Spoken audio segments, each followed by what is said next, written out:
Today I'm going to show you how to connect your power supply and your motherboard of PC.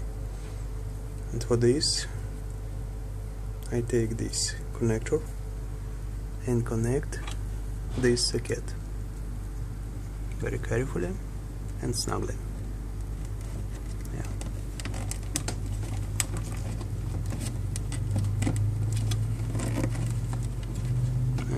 It's already done.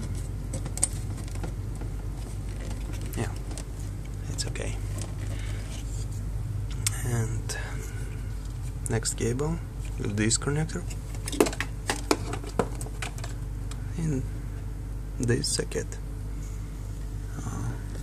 You can see this socket and I plug it. Yeah, that's okay. And after this, switch on.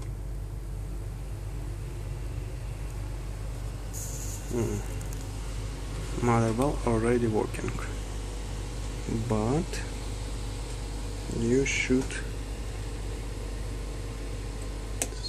Oh my god! Oh my god!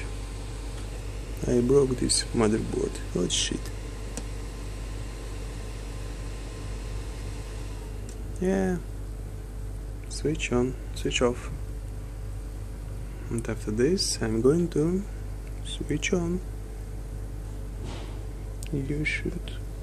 Okay, of course it's working.